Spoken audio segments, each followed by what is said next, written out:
Welcome to the Lone Zebra podcast, where I share my nitty-gritty health story and what I learned from the School of Hard Knocks. Things that doctors will never tell you. Hi, I'm your host, Diane Lalomia, and I'm glad you're here. We zebras need to stick together.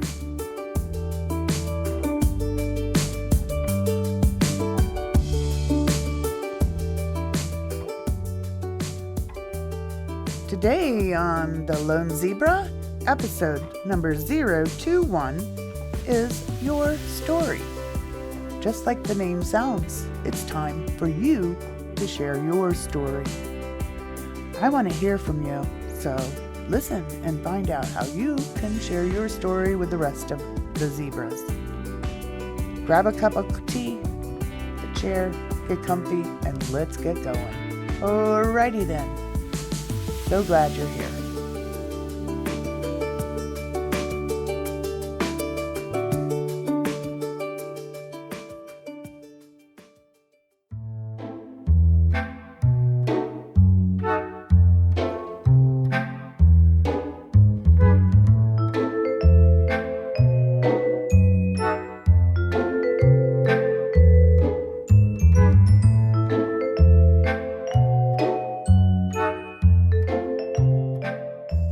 So I've been telling you all about my story, and now I want to turn around and ask you, what's your story?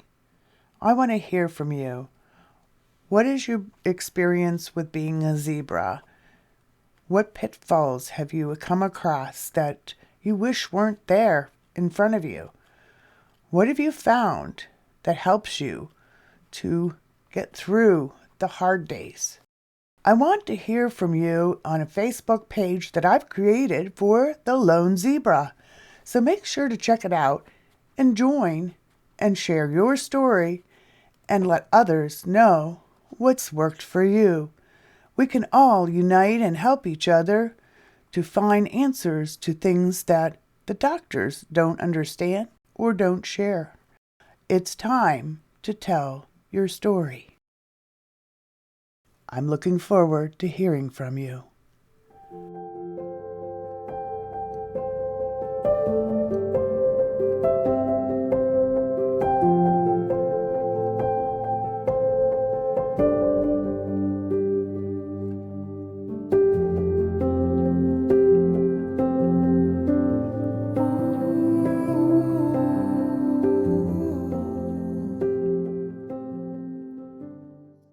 Reading from this book, Women of Purpose, a daily devotional for discovering a meaningful life in Christ by Sarah Daigle.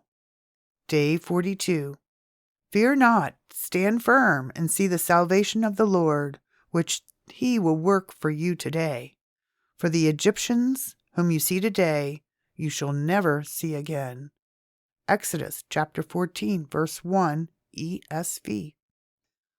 The Lord will fight for you, and you have only to be silent. Exodus 14, verse 14, ESV. We often don't realize the painful growth that has taken place in a person's life. So often, testimonies sound grand, almost graceful.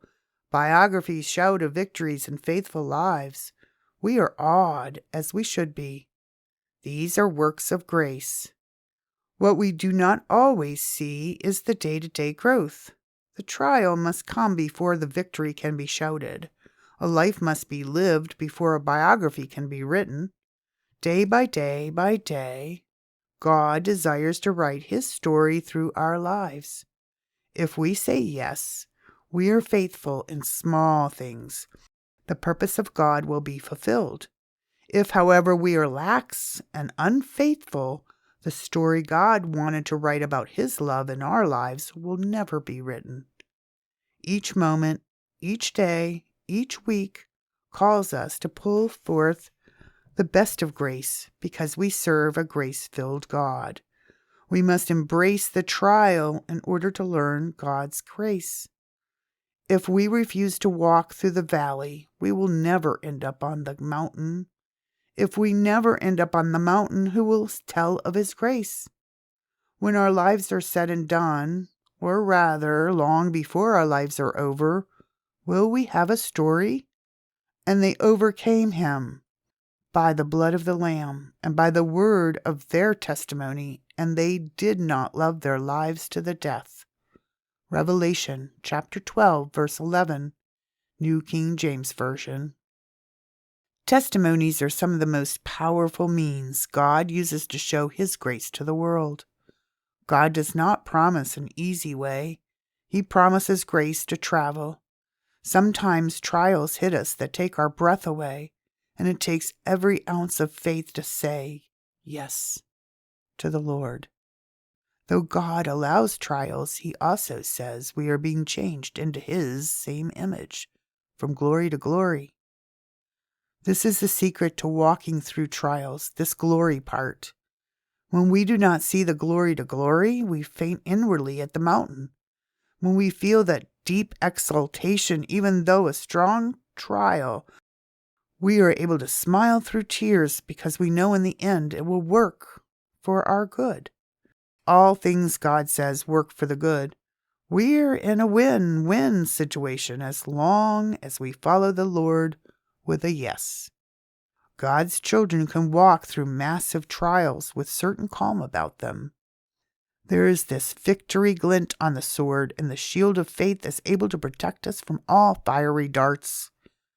The victory was already won at the cross when the Son of Man gave His life to redeem and to protect.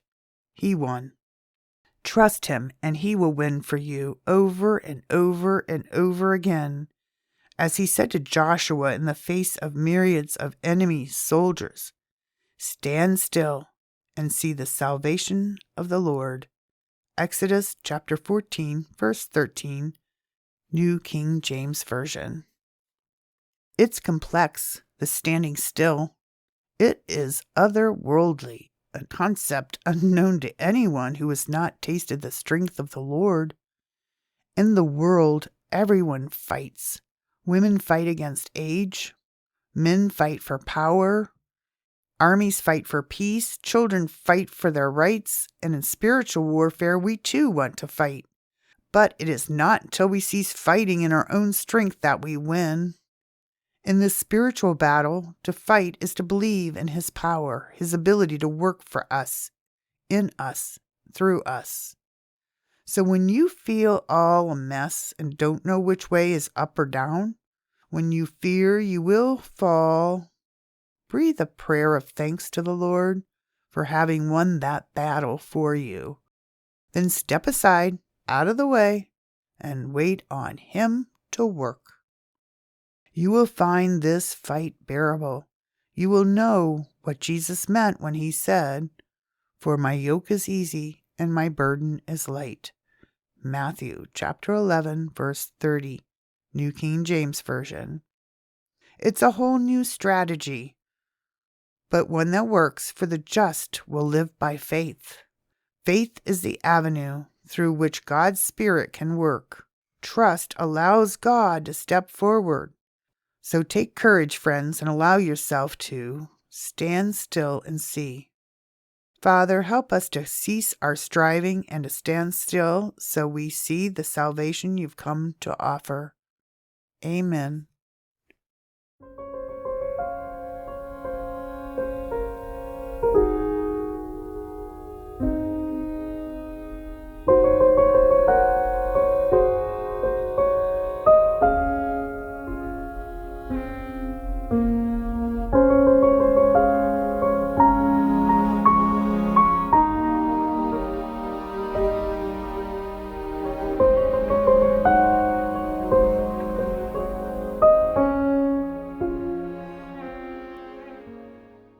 You know, we all have to start somewhere, and understanding more about MCAS and being a zebra, others are just discovering they have issues too.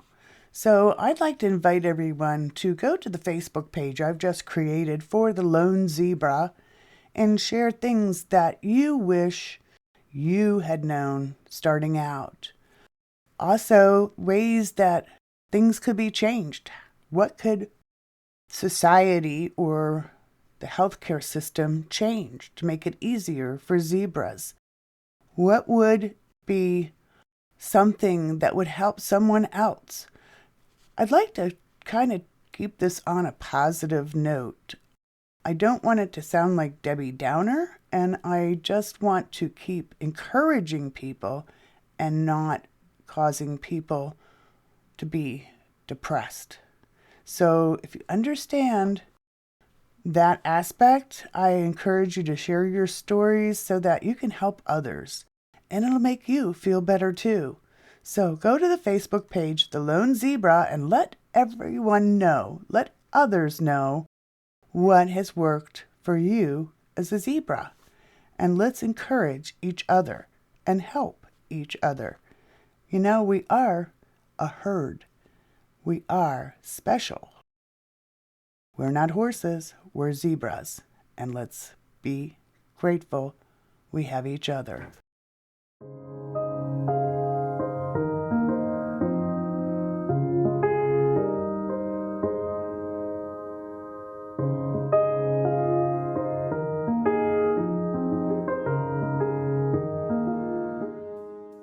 Okay, next up for our studies on vitamins and minerals is boron.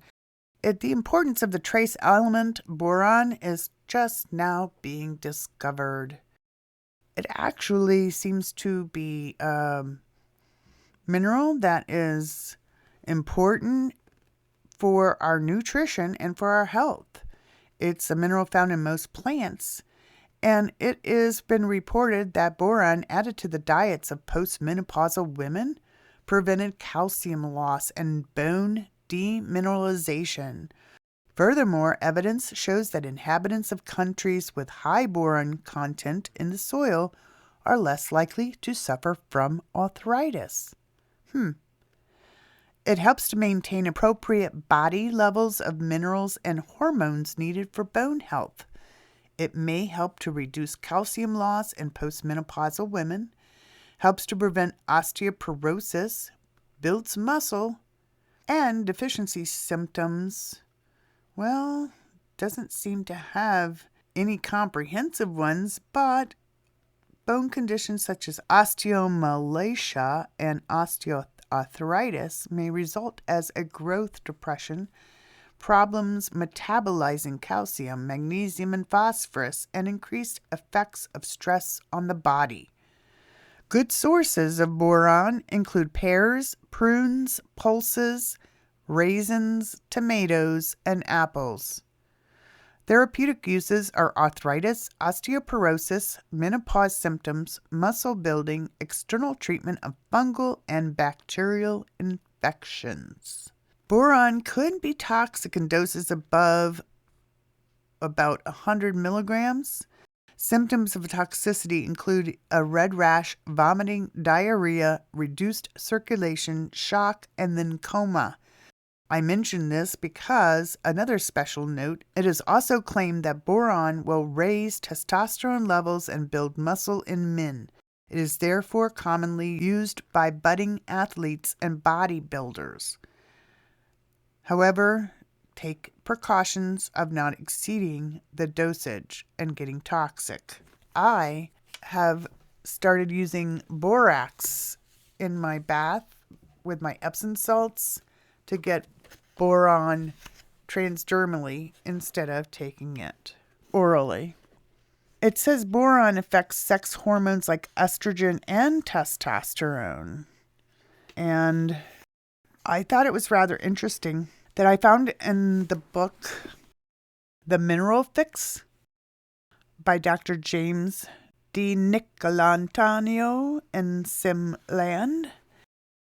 They talked about boron and mentioned boron-deficient zebrafish develop photophobia or light sensitivity caused by photoreceptor dystrophy. Thus, it's possible that people who suffer from light sensitivity may have boron deficiency, although magnesium deficiency has been implicated in this phenomenon. This is also an association between macular degeneration and arthritis, conditions that can be driven by boron deficiency.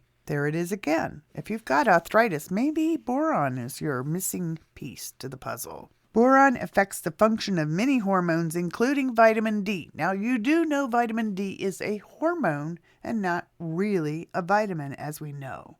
Bone abnormalities, bone marrow sprout distortions, and cartilage calcifications are exacerbated by boron deficiency in vitamin D deficient chickens. In rats, boron deficiency increases vitamin D deficiency-induced reduction in calcium and phosphorus absorption. Boron supplementation has been seen to increase the active vitamin D hormone concentrations in rats. Boron also increases vitamin D3 levels in animals and vitamin D deficient humans. So, it's interesting about boron. When people talk about minerals, the most common ones that get the spotlight are the magnesium, the potassium, sodium, and calcium. Even selenium and zinc and iodine get their fair share of attention when it comes to specific conditions like hypothyroidism or immunity. But there are some that fly under the radar, and boron is one of them. There are a total of 17 essential minerals our bodies need. In addition to that, there are 5 possible essential trace minerals that have been deemed to be absolutely mandatory. One of these lesser-known minerals is boron. Rest assured, there's nothing boring about boron, and some unique benefits that help overall health, such improved vitamin D status. You know, one thing I learned about vitamin D as well is that in order for that vitamin D to be made active form for your body, it uses magnesium. And so if you're deficient in magnesium, and here it's talking about any deficiency in boron, how you could have issues with being able to get your levels of vitamin D up. Like myself, I take like mega doses of vitamin D to get my levels up to what would be considered a good level, which to me, and most naturopaths will say 60 to 80, functional medicine doctors as well, that 60 to 80 is a good vitamin D level. However, mine had gotten down to 9. I mean, low. So low. Way, way, way, way, way too low. The normal RDA levels or whatever, when I had my test done was between 20 and 32, and mine was 9. Now, I just saw recently where they've lowered it to 12.5. Really, what those levels indicate that the person that isn't dead and still walking around, that's the level they need to have to stay out of the grave, to stay out of the cemetery. It's not a level of thriving, healthy person at all. But anyways, just to let you know that these mineral deficiencies all work with the vitamins. And if you aren't replete in something, you may not be able to get your vitamins, even though you're taking them, and even maybe at increased or mega doses, it may be just throwing it away if you're not up to speed with all of your other nutritional needs. So, like I always say, it's best to test, not guess. Boron intake is associated with a reduced risk of cancer, improved brain function, bone mineralization, and reduced inflammation. It seems to have an anti-inflammatory, anti-osteoporotic, anticoagulating, anti-neoplastic, and hypolipemic blood lipid lowering effects. Boron is a trace element that is found in nature, bound to oxygen and sodium. It's found in many foods, especially vegetation, as it is a structural component of plant cell walls, providing cell wall rigidity. So, it has been known to be in plants since 1857. So they've known about it for quite a while. Boron is needed or required for plant pollination, flowering, and seed formation and growth. It says the deprivation in animals of boron causes growth abnormalities and a higher prevalence of embryonic death. The first recorded use of boron as sodium tetraborate or borax dates back to the 8th century Arabian Peninsula, where it was used to purify gold and silver. However, borax had been used in pottery as tencel glazes back in 300 AD China. Borax reacts with hydrochloric acid to form boric acid, whereas boron is a mineral found in the Earth's crust. This book goes on and tells you a lot about the history and everything about these different minerals. It's really interesting to find this information and understand more about it. Boric acid or borate forms ester complexes with many important sugars in energy production and stabilizes them, such as ribose, helping to produce energy and combat fatigue. Boron status is correlated with reduced prostate, cervical, and lung cancer. Boron might be useful for reducing symptoms of osteoarthritis by reducing inflammation. And each of these things that I'm pointing out are like bolded in the book, Mineral Fix, and there's all kinds of information underneath each of these sections that goes into much more detail that I can't get into on the podcast. But it is well worth every penny. If you are interested in nutrition, like I am, for sure, then you want to know about the minerals as well as the vitamins and how they affect each other. It also lists for each of these minerals all the different ways and places you can find it in your diet and the top containing foods, and if there is any indication that might decrease the levels, it would indicate that as well. Boron does not easily accumulate in the body. Bone, nails, and hair have higher levels of boron than fat tissue. In the 1870s, it was discovered that sodium borate and boric acid can be used to preserve food. However, in 1904, it was reported by Wiley that boric acid doses above 500 milligrams per day, or 77 milligrams a day of boron, for longer than a month caused disturbances in digestions and appetite. By the 1950s, boron was forbidden to be used as a food preservative. Excess borax is toxic to kidneys and other organs by causing DNA damage.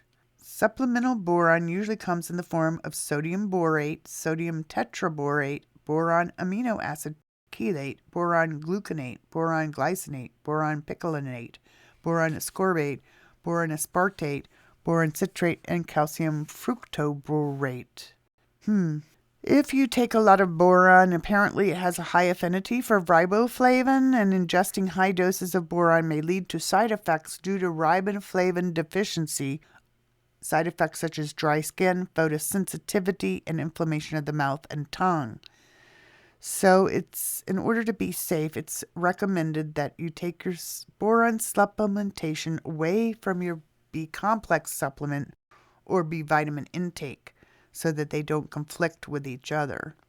And that's true for different minerals and vitamins such as zinc and copper. Same idea applies. They are antagonists to each other, so it's recommended that you supplement with both, but at different times. Boron deficiency might reduce mental alertness and impair executive brain function. In older men and women, boron supplementation after a period of deprivation improves cognitive processes, attention, psychomotor control, and short-term memory. So if you're having issues with memory, short-term memory especially, and cognitive functions, boron might be a missing piece to the puzzle. But many of these other B vitamins are very instrumental in cognitive function, moods, and basically hormonal balances for women, especially because earlier, as I had indicated, that if you are on oral contraceptive, pill, or hormone replacement therapy, you would be possibly deficient in folic acid or folate, magnesium, B1, B12, B2, B3, B6, vitamin C, and zinc. If you are taking estrogen in any form, you might consider supplementing these vitamins to see a marked improvement in your mood and your overall well-being. So that is all we're going to talk about for boron. Today's featured music is by David Celeste. The name of the song is Planting the Seeds. Enjoy!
All information in this podcast or on the website, blog, or in newsletters is for educational purposes only and not intended to be construed as medical advice, diagnosis, or prescription. Please seek the help of a medical professional to get treatment for your particular condition.